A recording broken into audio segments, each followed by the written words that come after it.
Good evening class.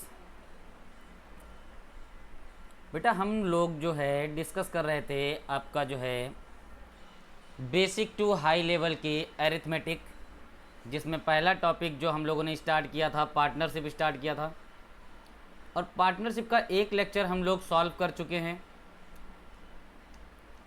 आप लोगों ने क्वेश्चंस देखे होंगे। इसी के आगे अब नेक्स्ट हम लोग बात करते हैं जो हमारे आगे के क्वेश्चंस हैं। अब लास्ट वीडियो जिन बच्चों ने नहीं देखा है बेटा वो वीडियो आप जरूर देखिएगा, क्योंकि बहुत इंपॉर्टेंट क्वेश्चन लास्ट टाइम हम लोगों ने डिस्कस किए थे। बेसिक जितना भी कॉन्सेप्ट था वो मैंने आपको समझाया था। बहुत धमाकेदार क्लास थी, ठीक है। बहुत अच्छा रिस्पॉन्ड भी आप लोगों ने किया था। अब इसी के आगे पार्ट 2 की बात करते हैं, और पार्ट 2 में किस तरह के क्वेश्चन हम लोग डिस्कस करने वाले हैं ये आज आप लोग देखेंगे, ठीक है। कॉपी पेन लेके आप बैठ जाइए, कैलकुलेट कीजिएगा, ठीक है। स्टार्ट करते हैं आज के पहले क्वेश्चन से। चैनल का हमारे नाम एग्ज़ाम मेट है, ठीक है। आपके लिए बहुत वेरी यूज़फुल आपका जो है ये चैनल है। आप इसको जो है लाइक कीजिएगा, सब्सक्राइब कीजिएगा और मैक्सिमम शेयर कीजिएगा। चलिए टाइम बिना बर्बाद किए हुए आपका वीडियो स्टार्ट करते हैं। बात करते हैं फर्स्ट क्वेश्चन की। फर्स्ट क्वेश्चन में बेटा क्या लिखा है, A B and C started a business with their investment in the ratio 1:2:4। After 6 months A invested the half amount more as before and B invested same the amount as before, while C withdrew 1/4 of their investment. Find the ratio of their profits at the end of the year. देखिए सबसे पहले बात करते हैं कि कितने साझेदार हैं, तो 3 हैं, A, B एंड C। 3 साझेदार हैं। बहुत ध्यान से एक बात समझिएगा, क्या लिखा हुआ है, रेशियो दिया है। ए का रेशियो 1 है, बी का 2 है और सी का 4 है। देखिए अगर हम लोग 1 रुपये, 2 रुपये और 4 रुपये इन पर कैलकुलेट करेंगे तो हमारी वैल्यू डेसिमल में बन जाएगी। और जितना पॉसिबल हो आप डेसिमल और फ्रैक्शन से बचिए, आपकी कैलकुलेशन आसान रहेगी, ठीक है। तो आपको ये पता है कि अगर रेशियो में किसी भी कॉमन नंबर से हम मल्टीप्लाई कर दें तो रेशियो पर कोई भी प्रभाव नहीं पड़ने वाला। अगर हम किसी भी कॉमन नंबर से रेशियो में मल्टीप्लाई कर देते हैं तो रेशियो पर बेटा कोई भी प्रभाव नहीं पड़ने वाला। तो हमने जब 1 में मल्टीप्लाई किया 10 का तो ये 10 रुपये हो गए, बी के 2 रेशियो में 10 से मल्टीप्लाई किया 20 रुपये हो गए, सी के 4 रेशियो में मल्टीप्लाई किया 40 रुपये हो गए, ठीक है। अब ए ने इन्वेस्ट किया 10, बी ने इन्वेस्ट किया 20 और सी ने इन्वेस्ट किया 40। अब लिखा है आफ्टर 6 month, 6 महीने के बाद। 6 महीने के बाद ए ने क्या किया, तो ए ने आधे रुपए और लगा दिए। आधे रुपए का मतलब क्या हो गया कि ए के 10 रुपए तो पहले से ही लगे थे और 10 का आधा 5 और लगा दिया, तो 10 पहले के और 5 बाद के, तो बताइए कितना लग गया, 15 लग गया। बहुत ध्यान से समझिए, ए ने 10 रुपये लगाए थे, 10 रुपये 6 महीने तक लगे रहे। अब ए का मन क्या हुआ 6 महीने के बाद कि भाई आधे रुपए और लगा देते हैं, तो 10 का आधा 5, 5 और लगा दिए, तो 10 पहले के 5 अब के 15 हो गए, और 15 ये आगे के 6 महीने तक लगे रहेंगे, क्योंकि 1 वर्ष की बात की गई है। Eight the end of the year मतलब 12 महीने की बात, ठीक है। बी ने क्या किया, लिखा है and B invested same the amount as before. देखिए बी ने 20 रुपये लगाए थे पहले 6 महीने तक। बी का मन क्या हुआ, बी का मन हुआ कि भाई जितने रुपए लगाए थे पहले इतने ही रुपए और लगा दिए जाएं। तो 20 पहले लगाए थे, 20 और लगा दिए, तो बेटा 40 लगा दिए, ये आगे के 6 महीने तक लगे रहेंगे। और सी ने क्या किया कि सी विड्रू 1/4 ऑफ देयर इन्वेस्टमेंट, कि सी ने 6 महीने तक तो 40 ही लगाए। उसके बाद सी ने क्या किया, सी ने कहा ऐसा है भाई पैसों की हमें ज़रूरत है, तो हम ऐसा करते हैं 1/4 निकाल लेते हैं अपना। तो 10 का 1/4, 40 का 1/4, 10 निकाल लिए, तो बचे कितने बेटा 30, और ये 30 आगे के 6 महीने तक लगे रहेंगे। क्लियर हो गई ये बात। चलिए अब देखिए सॉल्व करते हैं। 10 6 जा 60, 15 6 जा 90। इसको आप डायरेक्ट भी कर सकते थे। 20 6 जा 120, 40 6 जा 240, 40 6 जा 240, 36 जा 180। ऐड करेंगे, ये हो गया आपका 150 अनुपात, ये हो गया 360 अनुपात ये हो गया आपका 0, 12 का 2, 2 1 3 4, 0 0 0 कैंसिल हो गया, 3 से डिवाइड करेंगे 3 5 जा 15, 12 हो गया ये, और 42, 3 1 जा 3, 3 4 जा 12। देन आपका आंसर क्या हो गया कि ए बी सी के जो प्रॉफिट का रेशियो हो जाएगा 5:12:14। क्लियर हो गया बेटा? आई होप आपको बहुत अच्छे समझ में आया होगा। ठीक है, जिनको थोड़ा सा भी कन्फ्यूज़न हो वो वीडियो को फिर से जो है पॉज कीजिए, थोड़ा पीछे ले जाइए और शुरुआत से एक बार फिर से देखिए, आपको समझ में आएगा, क्योंकि क्वेश्चन बहुत बढ़िया क्वेश्चन है आपका ये। पार्टनरशिप में आपको ऐसे क्वेश्चंस मिलेंगे, किसी ने बाद में रुपया लगा दिया, बाद में रुपया निकाल लिया, तो ऐसे क्वेश्चंस के लिए आप हमेशा ध्यान रखिए कि जिसका जितना पैसा जितने समय के लिए लगा रहेगा, प्रॉफिट उतने पैसे पर उतने ही समय के लिए मिलेगा। ये मैंने लास्ट क्लास में बताया था। ए का 10 रुपया जो लगा रहा वो 6 महीने तक लगा रहा। ठीक है, तो 10 रुपये पर 6 महीने का प्रॉफिट मिलेगा। फिर 5 एक्स्ट्रा लगा दिया तो 10 और 5 15, 15 आगे के 6 महीने तक लगा रहेगा। तो पहले 10 रुपये पर 6 महीने का प्रॉफिट और बाद में 15 रुपये पर 6 महीने का प्रॉफिट। इसी तरह से बी और सी का किया। ठीक है, बढ़ते हैं बेटा नेक्स्ट क्वेश्चन पर। नेक्स्ट क्वेश्चन में क्या लिखा है? A started a business with ₹52,000। After 4 months B joined him with ₹39,000 at the end of the year. मतलब 12 महीने की बात हो रही है। Out of the total profit B receive total 20,000 including 25% of the profit as commission for managing the business. बहुत बढ़िया concept जुड़ा है यहाँ पर। What amount did a receive? ठीक है, बहुत इंपॉर्टेंट क्वेश्चन आता है। पहला वाला इंपॉर्टेंट था, ये वाला वेरी इंपॉर्टेंट हो गया। ठीक है, देखिए क्या लिखा हुआ है, ए एंड बी। यहीं पर रेशियो बनाते हैं, 52,000 39,000। ठीक है, सबसे पहले तो 3 जीरो और 3 जीरो बेटा यहीं पे काट लेते हैं। अब यहाँ पर लिख लेते हैं 52, यहाँ पर लिख लेते हैं 39, और भी कट जाएगा, बिल्कुल कट जाएगा। तो 13 कितना हो जाएगा? ये 3 से कट जाएगा, 13 4 जा 52 और 13 3 जा 39। ठीक है, लेकिन अब समझिए, ए ने तो रुपए लगा के बिजनेस स्टार्ट किया था, यानी ए का जो रुपया लगा रहेगा वो पूरे 12 महीने तक लगा रहेगा। और बी ने क्या किया, 4 महीने के बाद आया। 4 महीने के बाद आया तो व्यापार में तो सिर्फ 8 महीने रहेगा। तो ये आपका कितना हो जाएगा? 4 1 जा 4, 4 2 जा 8, 3 1 जा 3, 3 4 जा 12, 2 1 जा 2, 2 2 जा 4। इसका मतलब ए और बी के प्रॉफिट का जो रेशियो बटना चाहिए वो 2:1 में बटना चाहिए। ठीक है बेटा, कितना बटना चाहिए? 2:1 में। लेकिन लिखा क्या है? मैनेज करने के कारण बी को 25% प्रॉफिट के साथ में 20,000 मिले हैं। अब आप यहाँ पे समझिए, ए को 3 मिला है, हम कर लेते हैं यहाँ पर कि भाई टोटल प्रॉफिट को हम 300 मान लेते हैं। अब आप कहेंगे कि सर 300 क्यों माना? तो देखिए यहाँ पर ए का हिस्सा 2 है, बी का हिस्सा 1 है, दोनों को मिला के हो गया 3 प्रॉफिट। बेटा दोनों को मिला के कितना प्रॉफिट हुआ? 3 हुआ।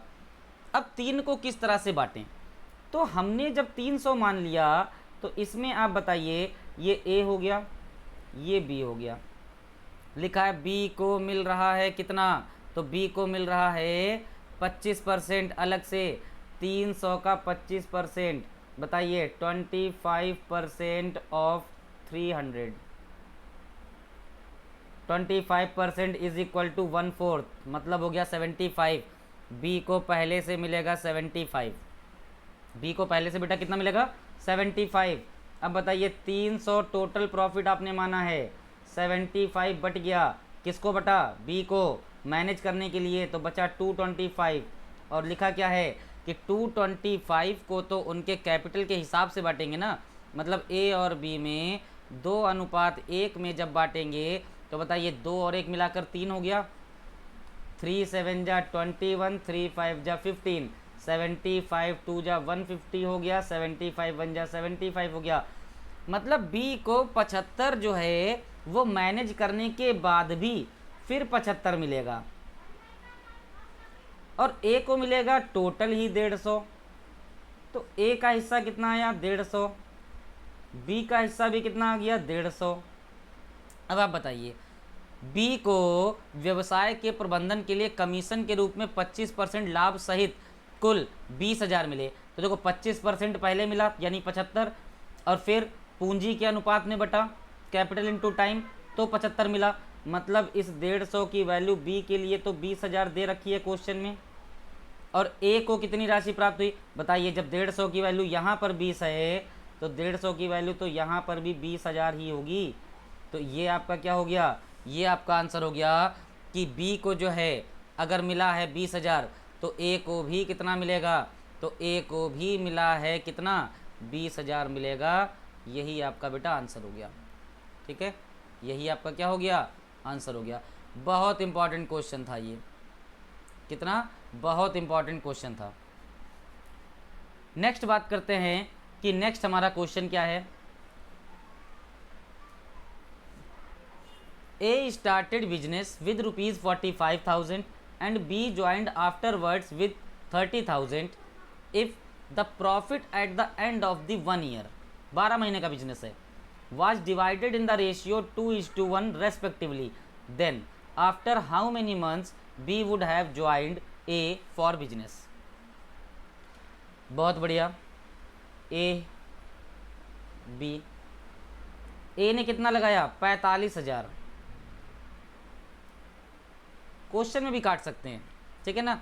ए ने 45,000 लगाया और ए के बारे में तो कुछ बोला ही नहीं गया, इसका मतलब ए का 45,000 पूरे 12 महीने तक लगा रहा। और जब बी ने लगाया है 30,000, तो आप बताइए कि बी ने 30,000 जो लगाया है वो कब लगाया है। तो लिखा है B joined afterwards with 30,000, यानी कि हमको नहीं पता कितने महीने के बाद लगाया। तो हमने पहले ये मान लिया कि बी का रुपया व्यापार में टी मंथ तक लगा रहा। मैंने लास्ट वाले वीडियो में बताया था इनटू में जो समय लिखते हैं वो हमेशा बिजनेस को दिया गया टाइम होता है। तो बी ने बिजनेस में दिया है टी मंथ्स, ठीक है। इसके बाद भी उनका रेशियो जो प्रॉफिट का है वो 2:1 में डिवाइड हुआ। तो आप एक बात बताइए, ए और बी कैपिटल इनटू टाइम के हिसाब से यही तो आपका बनेगा। तो आप यहाँ पर पहले सॉल्व कीजिए, जितना छोटा आप यहाँ पे कर लेंगे उतना ही आपको बेहतर होगा।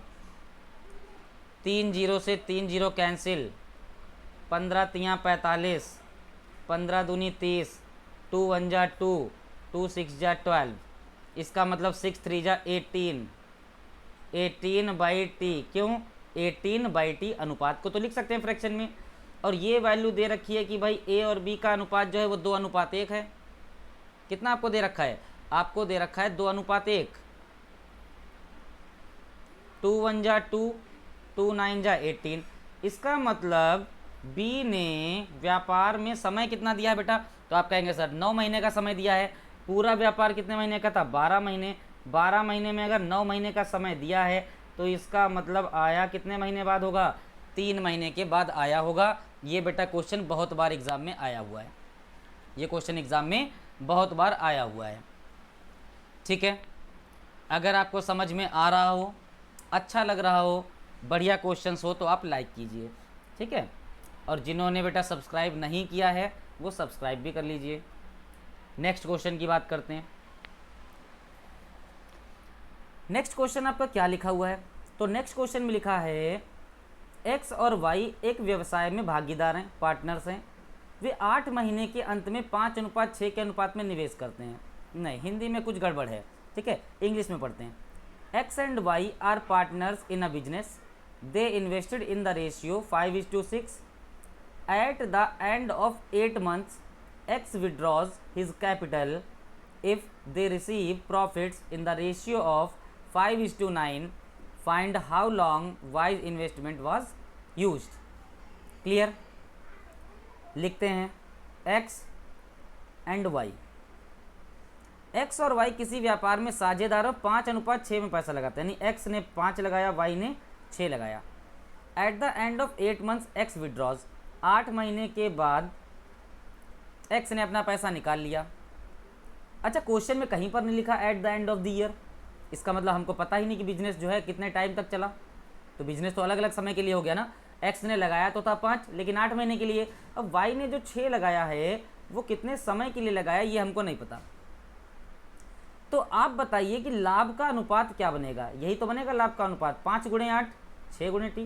तो हम इसको ऐसे अगर लिख लें 5 गुणे 8 बटे 6 गुणे टी, ये लाभ का अनुपात हो गया। और लाभ का अनुपात बेटा आपको दे कितना रखा है, तो आप कहेंगे सर ये तो 5/9 दे रखा है, 5 से तो ये 5 काट लेंगे हम लोग, ये 2 3 जा 6 हो गया, 2 4 जा 8 हो गया, 3 1 जा 3 हो गया, 3 3 जा 9 हो गया। तो यहाँ पर तो बचा 4/t और यहाँ पर बच गया 1/3। क्रॉस मल्टीप्लाई करेंगे तो टी की वैल्यू बेटा कितनी आ गई, 12 मंथ्स। इसका मतलब कि y ने कितने समय के लिए अपना पैसा लगाया है, तो y ने अपना पैसा लगाया है 12 महीने के लिए। y ने अपना पैसा कितने महीने के लिए लगाया है, तो बेटा 12 महीने के लिए y ने अपना पैसा लगाया है। ठीक है, बात करते हैं आपके नेक्स्ट कॉन्सेप्ट की, यानी कि नेक्स्ट क्वेश्चन। बहुत बढ़िया क्वेश्चन, वेरी इंपॉर्टेंट क्वेश्चन, क्योंकि इसमें पहले वैल्यू निकालनी पड़ेगी और फिर आप जो है प्रॉफिट को बांट पाएंगे। A B and C subscribe ₹47,000 for a business, as a subscriber ₹7,000 more than B, यानी कि if A subscribe ₹7,000 more than B and B ₹5,000 more than C, then out of the total profit of ₹4,700 C receives। देखिए A, B and C। अब बेटा यहाँ पर कुछ भी direct नहीं दिया गया कि A ने कितना लगाया, B ने कितना लगाया और C ने कितना लगाया, ऐसा कुछ डायरेक्ट तो हमको दे नहीं रखा। जब डायरेक्ट नहीं दिया तो क्या करेंगे, मान लेते हैं A ने B से 7,000 ज़्यादा लगाया, तो B से तुलना की जा रही है तो B को x मान लिया, और A ने अगर 7,000 ज़्यादा लगाया है तो A ने B से 7,000 ज़्यादा लगाया, तो B ने अगर x लगाया है तो A ने x + 7,000। और C ने क्या किया, C B ₹5,000 more then C, और B ने C से 5,000 अधिक लगाया, मतलब 5,000 अगर अधिक लगाया है तो C ने B से 5,000 कम लगाया होगा, यही तो बात हुई। अगर B ने C से 5,000 अधिक लगाया है तो इसका एक मतलब ये भी तो हुआ कि C ने B से 5,000 कम लगाया होगा। और तीनों ने मिलके कितना लगाया है, तो तीनों ने मिलके आपने देखा कि लगाया है 47,000। तो तीनों का पहले जोड़िए, तीनों का जब हम जोड़ेंगे तो x x और x, तो बेटा ये हो गया 3x प्लस 7,000 से 5,000 घटा देंगे तो बचेगा प्लस का 2,000, और ये वैल्यू आपकी कितनी दे रखी है, तो तीनों का सम दे रखा है 47,000। 3x की वैल्यू 2,000 इधर घट जाएगा तो हुआ 45,000, 3 से काटेंगे तो x की वैल्यू हो गई 15,000। कितनी हो गई, 15,000। अगर हम फिर से लिख लें आपको अच्छे से समझाने के लिए, तो आप बताइए A ने लगाया था कितना, x + 7,000, 15,000 + 7,000 22,000, 3 जीरो हटा दीजिए मतलब 22। ठीक है, B ने लगाया था कितना x, यानी कि कितना 15,000, 3 जीरो तो हटा रहे हैं ना तो 15। C ने लगाया है 15,000 - 5,000 मतलब 10,000, 3 जीरो हटा रहे हैं 10, तो 22 15 10, यही आपका हो गया रेशियो, लाभ का अनुपात ये हो गया। और लाभ है कितना 4700, तो A का हिस्सा 22, B का हिस्सा 15, C का हिस्सा 10, मिलाकर बेटा हो गया 47। 47 की वैल्यू 4700, तो 1 की वैल्यू कितनी, तो 100 रुपये हो जाएगी। और किसका हिस्सा बताना है, C का, तो C का हिस्सा 10 रेशियो है और 1 रेशियो की वैल्यू 100 है, तो C को कितने मिलेंगे, 1,000 रुपये मिलेंगे टोटल लाभ में से। इसीलिए मैंने कहा था कि ये क्वेश्चन आपका बहुत ज़्यादा इंपॉर्टेंट है, वेरी इंपॉर्टेंट क्वेश्चन है।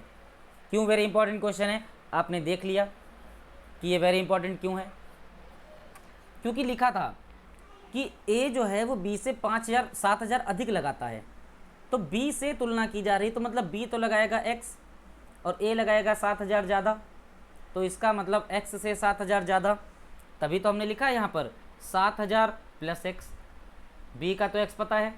और C ने लगाया है B से 5,000 कम, जिसको किस तरह से लिखा गया, बोला गया B C से 5,000 अधिक लगाता है, तो C से अगर 5,000 अधिक लगाता है तो मतलब ये हो गया कि C B से 5,000 कम लगाता होगा, तो हमने लिख लिया x - 5,000। और तीनों मिलकर लगाते हैं 47,000, तो यहाँ पर अलग अलग वैल्यू निकालने के लिए क्या करेंगे, तो तीनों को ऐड कर लेंगे और बराबर 47,000 के रख देंगे।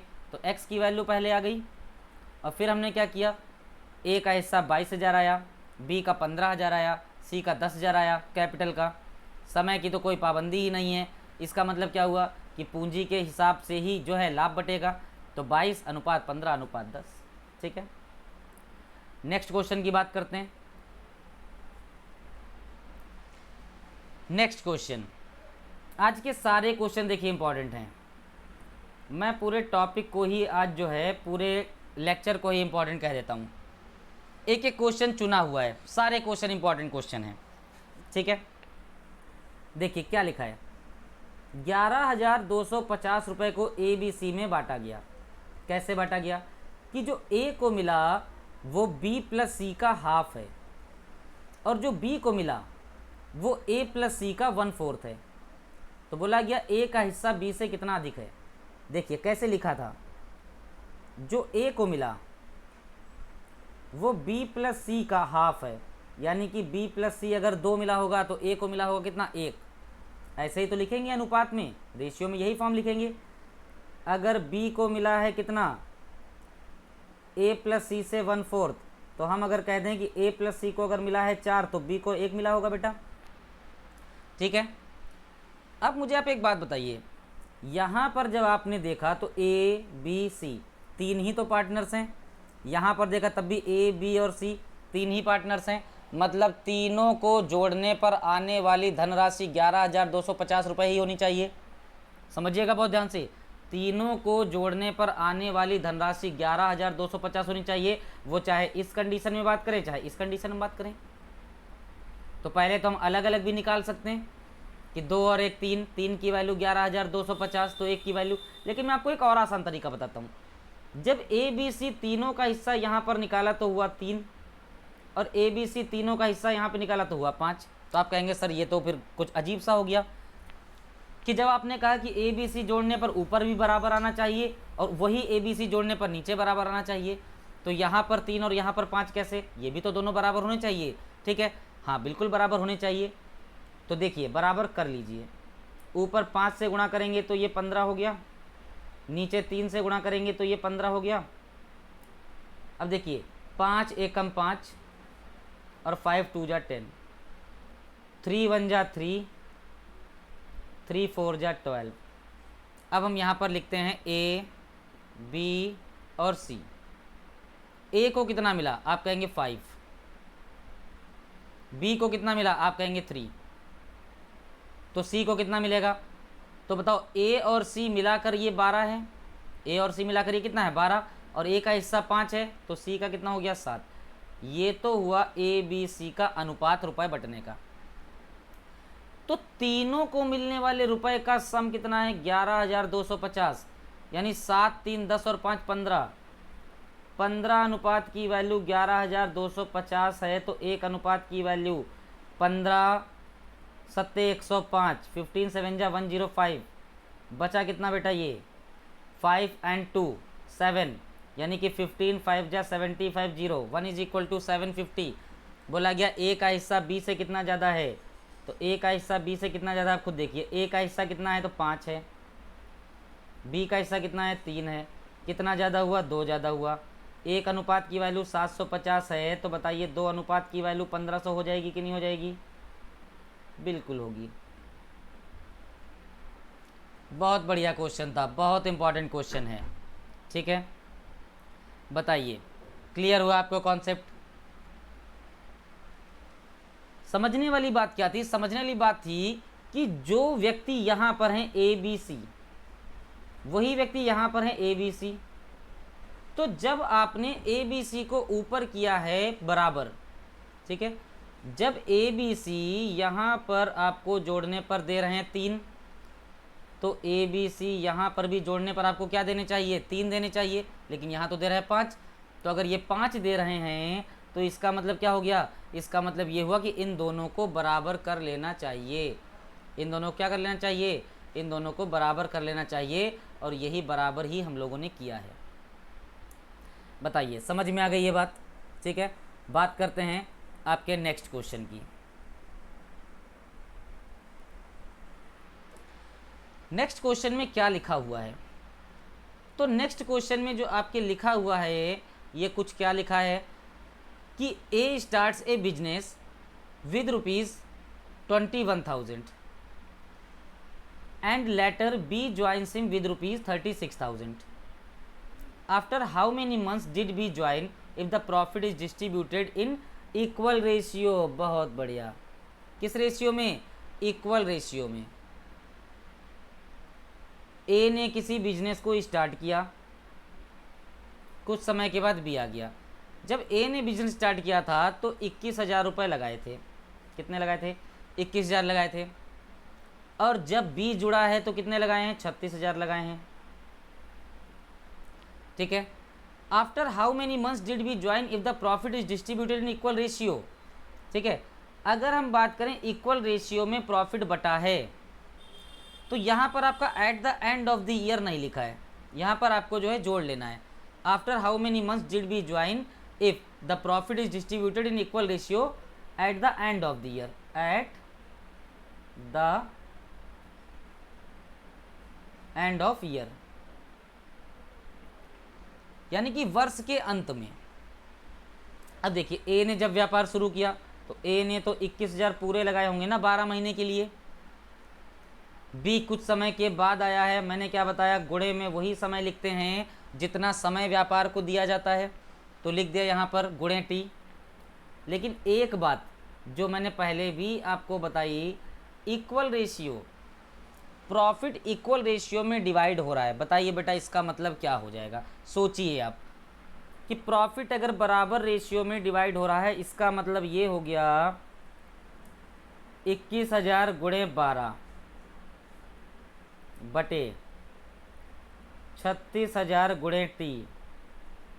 लाभ का अनुपात ऐसे लिखेंगे, और अगर लाभ बराबर बराबर बट रहा है इसका मतलब अनुपात 1:1 होना चाहिए। 3 जीरो से 3 जीरो कट गया, 12 एकम 12, 12 तियाँ 36 कट गया। ठीक है, 3 से काटेंगे 3 7 जा 21 कट गया। तो बताइए टी की वैल्यू कितनी आ गई? तो टी की वैल्यू 7 महीने आ गई। लेकिन मैंने पूछा कि बी कितने महीने के बाद व्यापार में शामिल हुआ है, तो आप कहेंगे सर पूरे 12 महीने का व्यापार था, 7 महीने का समय बी ने दिया है व्यापार में, इसका मतलब 5 महीने के बाद आया होगा। ठीक है, तो आपका आंसर क्या हो गया? 5 महीने। 5 महीने के बाद बी व्यापार में शामिल हुआ होगा। समझ में आ गई बेटा इतनी बात? ठीक है, बहुत बढ़िया बढ़िया क्वेश्चन है। इस क्वेश्चन को हम ऐसे भी लगा सकते थे, हम यहीं पे बराबर कर लेते, जैसे हम इतना यहाँ पर ये ना करते,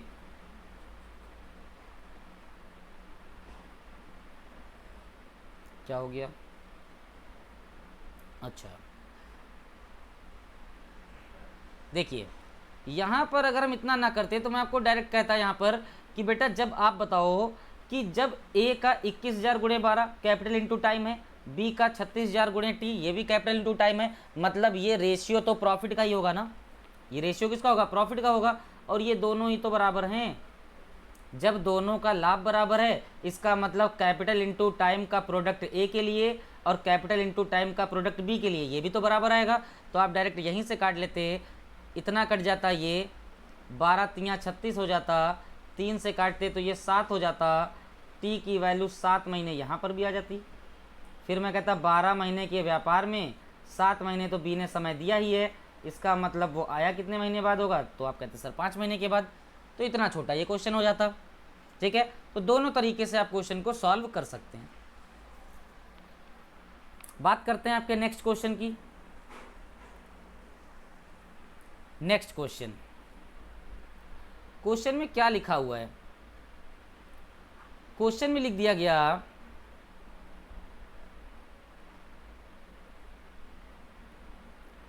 कि A and be started a business investing amount of ₹185,000 and ₹225,000 respectively. If B's share in the profit earned by them is ₹9,000, then what is the total profit earned by them together? अच्छा, ए और B किसी व्यापार में 1,85,000 और 2,25,000 invest करते हैं। B का हिस्सा लाभ में 9,000 है, तो आपको बताना है कि पूरा लाभ हुआ कितना होगा। अच्छा क्वेश्चन है। ए और बी कितना लगाया ए ने लगाया 1,85,000, बी ने लगाया 225,000। ठीक है, समय की कोई बात है, समय की कोई बात नहीं की गई, इसका मतलब यहीं पे अनुपात निकालेंगे, 3 जीरो से 3 जीरो कट गया, 5 से काटेंगे, 5 3 जा 15 बचा 3, 5 7 जा 35, 5 से सॉल्व करेंगे इसको, 5 4 जा 20, 5 5 जा 25, मतलब लाभ में ए का हिस्सा जो है वो 37 है और बी का हिस्सा कितना है 45। अगर हम आपसे कहें टोटल प्रॉफिट, मैंने आपसे क्या पूछा टोटल प्रॉफिट, तो आप कहेंगे सर 37 हिस्सा बी का, 45 हिस्सा सी का, इसका मतलब टोटल लाभ जो हो जाएगा वो हो जाएगा 82 रेशियो। टोटल प्रॉफिट कितना हो जाएगा 82 रेशियो। लेकिन यहाँ पर बताइए लाभ में बी का हिस्सा कितना दे रखा है, तो लाभ में बी का हिस्सा दे रखा है कितना, तो 9,000 दे रखा है। तो बी का हिस्सा है कितना 45, और 45 की वैल्यू 9,000 दे रखा है, तो एक की वैल्यू डिवाइड करने पर 200 हो गई, तो 82 की वैल्यू क्या हो जाएगी, क्योंकि 82 कुल लाभ है, तो 82 रेशियो गुणे 200, तो बताइए कितना आ जाएगा, ये 16400 रुपये। ये आपका क्या हो गया, ये व्यापार में होने वाला कुल लाभ है। ये क्या है, तो व्यापार में होने वाला कुल लाभ है। बताइए बेटा, इतनी बात आपको समझ में आ गई। ठीक है, बहुत बढ़िया सवाल था। नेक्स्ट क्वेश्चन क्या था आपका, नेक्स्ट क्वेश्चन जो आपका लिखा हुआ है, ये लिखा है A invested an amount of ₹25,000 and started a business, B joined him after 1 year with an amount of ₹30,000. After 2 years from starting the business, they earn the profit of ₹46,000. What will be share in the profit? क्या concept है, concept ये है कि जिसका जितना capital जितने time के लिए इन्वेस्ट होगा, उस व्यक्ति को या उस पार्टनर को उतने ही कैपिटल पर उतने ही समय के लिए प्रॉफिट मिलेगा। ठीक है, तो देखिए स्टार्ट करते हैं। ए, नेक्स्ट क्या है बी। ए ने कितना लगाया 25,000, 25,000 यहाँ पर लगाया ए ने। बी ने कितना लगाया, बी ने लगाया 30,000। तो लिखा है कि ए ने 25,000 लगा के कोई व्यापार शुरू किया और 1 साल के बाद उसमें बी शामिल हो गया और 2 वर्षों के बाद 46,000 का लाभ हुआ। तो बताइए ए ने व्यापार शुरू किया, पूरा पैसा 2 साल तक लगा रहा। क्यों लगा रहा, क्योंकि आपके क्वेश्चन में लिखा हुआ है कि पूरे 2 साल तक ए का पैसा लगा रहा, क्योंकि ए ने निकाला तो कुछ है ही नहीं। ठीक है, बी 1 साल के बाद आया, मतलब व्यापार में समय कितना दिया, केवल 1 साल का। तो अब बताइए आप मुझे कि इनका रेशियो आप इजीली फाइंड कर सकते हैं। जब रेशियो इजीली फाइंड कर सकते हैं तो 3 जीरो से 3 जीरो कट जाएंगे, 5 5 जा 25, 5 6 जा 30 हो गया, 2 1 जा 2 हो गया, 2 3 जा 6 हो गया। ए और बी के प्रॉफिट का रेशियो 5:3 हो गया। कितना बेटा हो गया, 5:3 हो गया। अब ये 5 है और ये 3 है, मिलाकर टोटल प्रॉफिट हुआ 8 की वैल्यू 46,000 है। तो 1 की वैल्यू कितनी हो जाएगी, 8 5 जा 40, 6 बचा 60 हो गया, 8 7 जा 56, 4 बचा 40 हो गया, 8 5 जा 40 0, 1 इज इक्वल टू 5750, 5750। आपसे बोला गया बी का हिस्सा क्या होगा, बी का हिस्सा है 3 और 1 रेशियो की वैल्यू है 5750।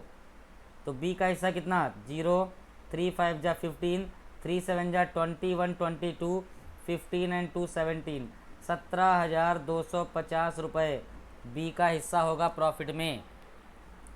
बताइए बेटा, ये बात समझ में आ गई। प्रत्येक क्वेश्चन में कुछ ना कुछ आपको नया मिल ही रहा है। आप पहले क्वेश्चन से स्टार्ट कीजिए और आखिरी के 10वें क्वेश्चन तक आ जाइए, आपको प्रत्येक क्वेश्चन में कुछ ना कुछ नया मिल जाएगा। इसीलिए मैंने आपसे कहा कि पूरे लेक्चर को ही इम्पॉर्टेंट लेक्चर मार्क कर लीजिए। लेकिन इस लेक्चर को देखने से पहले पुराना वाला लेक्चर ज़रूर देखिए। जो पार्टनरशिप का पार्ट 1 है उसको ज़रूर देखिए। इसके डिस्क्रिप्शन में मैं उसका लिंक अभी शेयर कर दूंगा, ठीक है। तो आप इस वाले पार्ट को देखने से पहले पहला पार्ट देखेंगे और पहला पार्ट देखने के बाद दूसरे पार्ट को जब देखेंगे तो बहुत अच्छे से आपको समझ में आएगा। और ये दोनों पार्ट देखने के बाद जब मैं तीसरा पार्ट लेके आऊँगा तो आपको और भी बेहतर पार्टनरशिप समझ में आ जाएगा। इतना पार्टनरशिप अगर आपने पढ़ लिया तो आपको कुछ भी अलग से एक्स्ट्रा करने की ज़रूरत नहीं पड़ेगी। प्रैक्टिस तो हर चीज़ मांगती है, लेकिन कॉन्सेप्ट, टाइप ऑफ क्वेश्चन आपका कुछ भी नहीं छूटेगा, ठीक है। बात करते हैं आपके नेक्स्ट एंड लास्ट क्वेश्चन की। ये भी एक बहुत अच्छा क्वेश्चन है, ये तो वेरी वेरी इंपॉर्टेंट क्वेश्चन है, ठीक है। क्या लिखा हुआ है क्वेश्चन में? दो साझेदारों ने 1,25,000 और 85,000 रुपये का निवेश किया और वे इस बात पर सहमत हुए कि प्रॉफिट का जो 60% है वो उनके बीच में समान रूप से बांटा जाएगा और शेष प्रॉफिट को उनकी कैपिटल के हिसाब से बांट दिया जाना चाहिए। अगर एक पार्टनर को दूसरे पार्टनर से 300 रुपये अधिक मिलते हैं तो व्यापार में कुल कितना लाभ हुआ है? आप मुझे बताइए, मैं केवल 60% को अलग कर दूं तो 40% में ही तो बटेगा। पहले तो हम 40% की ही बात करेंगे, ठीक है। 100% टोटल प्रॉफिट हुआ होगा, इसमें से 60% जब दोनों को बराबर बराबर बटेगा तो इसका मतलब जो 40% होगा उस 40% की वजह से ही एक पार्टनर को दूसरे पार्टनर से 300 रुपये अधिक मिलेंगे। तो लिखिए यहाँ पर ए एंड बी, 3 जीरो और 3 जीरो कट गए, ये हो गया आपका 125 और ये आपका हो गया 85। जब 5 से काटेंगे तो ये हो गया 25, 5 से काटेंगे 17, 5 जा 85। ए का हिस्सा 25 है, बी का हिस्सा है 17। इसका मतलब कुल लाभ कितना हो गया? Total profit. तो टोटल प्रॉफिट ऐड कर दिया जाएगा, ए का लाभ 25 और बी का लाभ 17, दोनों को ऐड कर देंगे तो कुल लाभ आपको मिल गया 42। अब 42 में अगर हम बात करें तो देखिए ए का हिस्सा बी से कितना ज़्यादा आएगा, तो ए का हिस्सा तो होगा 25/42, कुल लाभ 42 में ए का हिस्सा कितना है 25 और कुल लाभ 42 में बी का हिस्सा है 17। तो इसका मतलब ये हो गया कि ए का हिस्सा बी से कितना ज़्यादा हुआ, तो आप कहेंगे 8/42। तो ए का हिस्सा जब बी के हिस्से से 8/42 अधिक है तो ये अधिक होगा किस वाले पार्ट में से? तो ये अधिक होगा आपके 40% वाले पार्ट में से, क्योंकि 60% से दोनों में बराबर बटेगा। तो हमने यहाँ पर क्या किया? हमने किया total profit P, total profit P, total profit P में 60% से दोनों को बराबर बराबर बटा है, तो इससे तो हमको कोई लेना देना भी है नहीं। 40% लिख लिया यहाँ पर बटे 100। प्रॉफिट का जो 40% वाला भाग है उसमें से ए का हिस्सा बी से ज़्यादा है 8/42, जिसकी वैल्यू क्वेश्चन में 300 दे रखी है। मेरी बात को बहुत ध्यान समझिएगा। टोटल प्रॉफिट जो पी है उसमें 60% का कोई मायने भी नहीं है, क्योंकि वो तो दोनों में बराबर बराबर बटा है। लेकिन जो 40% है उस टोटल प्रॉफिट के 40% वाले भाग में से ए का हिस्सा बी से 8/42 अधिक है, जिसकी वैल्यू 300 है। तो आप बताइए पी की वैल्यू के लिए आपको क्या करना पड़ेगा? 0 से 0 कट गया, ये 2 दूनी 4 हो गया, 2 पंजे 10 हो गया, ठीक है, 2 चौक 8 हो गया और ये हो गया 21। तो मैं अगर कह दूं कि टोटल प्रॉफिट आपको अगर निकालना है तो आप क्या करेंगे? तो आप कैलकुलेशन करेंगे बढ़िया वाली, 300 गुणे 21 पंजे 105 और बटे में कितना? तो 2 गुणे 4 ही लिख लेते हैं पहले। देखिए 4 से जब इसको काटेंगे तो 4 सत्ते 28, 4 पंजे 20, 75 और 105 का जब आप गुणा करेंगे तो आपका गुणा कितना आएगा? तो देखिए 105 को जब हम लोग लिखेंगे, कैलकुलेशन समझिएगा, 105 को लिखा 100 + 5, गुणा करेंगे 75 से तो ये हो गया 7500 प्लस 5 पंजे 25 और ये 375 जोड़ने पर आ गया 5 7 8 7। इतना तो आ गई गुणा, कितनी 7875 और बटे में 2 तो चल ही रहा है, तो क्या हो जाएगा 2 तियाँ 6, 2 नेम 18, 2 तियाँ 6, 2 सत्ते 14, 2 पंजे 10। ठीक है, तो 3937.5 रुपये ये किसका हो गया, ये हो गया है टोटल प्रॉफिट। बहुत बढ़िया सवाल था।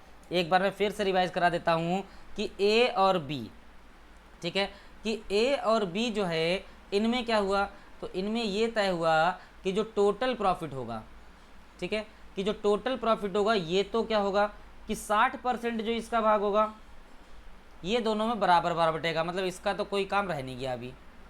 और 40% जो है उसमें एक साझेदार को दूसरे साझेदार से 300 अधिक मिलेंगे।